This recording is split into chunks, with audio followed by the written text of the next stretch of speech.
Welcome back sa aking YouTube channel. Para sa mga first time lang manood, please click mo na yan, Jeremy's TV, Manila. Anyway guys, wala nang bayad o libre lang, tulong mo na lang din sa kapwa mo. Alright, thank you very much po. Sa topic natin po today's reflection, nasa tema pa rin tayo ng leadership. So kapag leader ka ng isang bayan, so halimbawa barangay captain, manager ka sa trabaho mo, di ba? O sa pamilya mo, head of the family ka. So, kailangan umiiral yung humility o yung makatao at nagiging humble ka. Yung tumatanggap ka pa rin ng kamalian. Di ba? Pag alam mo nagkamali ka, tatanggapin mo at iwawasto mo to. Dahil alam naman natin na walang perfectong leader, guys. Walang perfectong leader. Dahil kahit gaano ka pa kagaling, meron at meron kang pagkakamali. So, yan ang lagi nating iisipin na hindi naman mahirap umamin o tumanggap ng kamalian bilang isang leader. So, nung si San Pablo guys, meron siyang nararamdamang mga pain o sakit. Sabi niya sa Diyos, Lord, tanggalin niyo na po itong nararamdaman ko sakit para lalo akong makapag-lead ng maayos sa mga tao. Kasi di ba alam naman natin si San Pablo, talagang siya yung nangangaral nung panahon na yun para sa mga magiging Kristiyano, bagong mga Kristiyano. So dahil sa nararamdaman niya, pilit niya pinatatanggal sa Diyos. Lord, tanggalin niyo na po yung aking nararamdaman ito. Mga ilang beses niya. Pero sabi ni Lord, hindi ko tatanggalin ang iyong sakit na nararamdaman. Kaya ayon sa 2 Korinto chapter 12 verse 9, ang kagandahang loob ko ay sapat na para sa iyo. Sapagkat lubusang nahayag ang aking kapangyarihan kapag ikaw ay mahina. Guys, napakalinaw, di ba? Napakaganda ng mensahe. So, ibig sabihin nito, sapat na daw ang grasya ng Diyos. Parang tayo, di ba? Kapag pinanghinahan tayo ng loob, dumaranas tayo ng matinding problema, lalo tayong kumukonek sa Lord.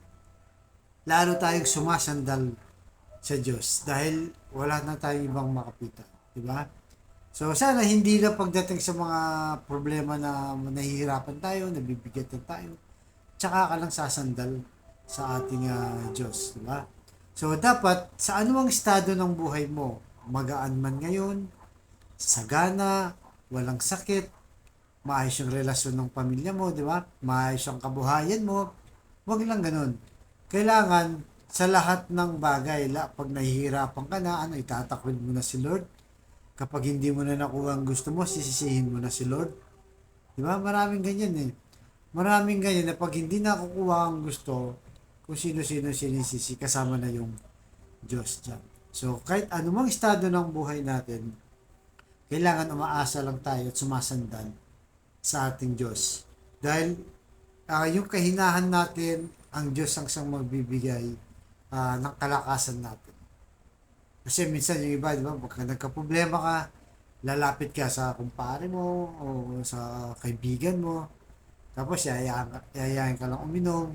So yung advice niya, sablay pa. Lalo ka lang mapapahamak. Imbis na nakatulong sa yung kaibigan mo, pero kung yung naituro sa'yo o yung naipayo sa'yo, hindi naman tama, lalo ka lang mapapariwala. So, unahin mo kagad yung Diyos. Manalangin ka, magdasal ka, tsaka ka lang hihingi ng mga advice sa mga kaibigan mo mapagkakatiwalaan. Talagang tutulungan ka sa oras ng kagipitan o ng problema.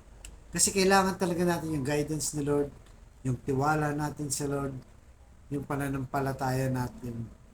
Dapat hindi yan nawawala. Lalo na sa oras ng matinding pagsubok.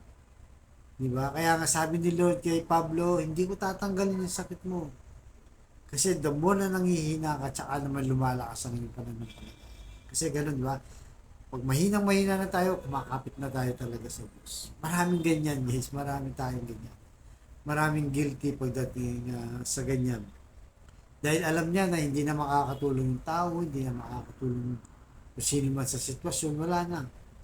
ang Diyos na lang ang inaasahan. So, yun po lagi natin ilagay sa ating isip at puso na sa kabila ng anumang uri ng sitwasyon sa ating buhay, huwag tayong makalimot sa Diyos. Kung wala tayong nararanasan problema, mabigat, maayos ang pamilya, magsimba tayo, magdasal, magpasalamat sa Diyos dahil maayos ang kalagayan natin. Pero pag dumaan naman tayo sa matinding pagsubok, ganun din.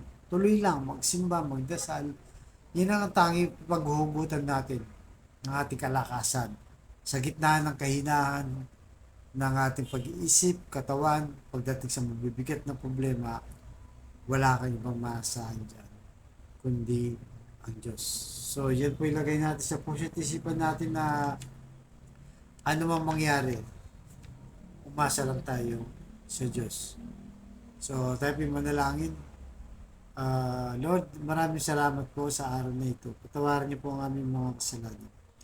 Lalo-lalo na po sa paalala nito na sa kabila o sa gitna ng matinding pagsubok o masaganang buhay, ay sa iyo pa rin kami kumukuha ng lakas at umaasa sa iyo at nagtitiwala sa iyo. At sa kapatid natin ngayon na nanonood sa aking vlog, may matinding karamdaman, relasyon, financial, sabayan mo ko sa napakasimpleng dasal na kung ikay magtiwala, maniwala, at manampalataya, tsak yun ay bibigay sa iyo ng Diyos ang anumang iyong kahilingan sa tamang panahon.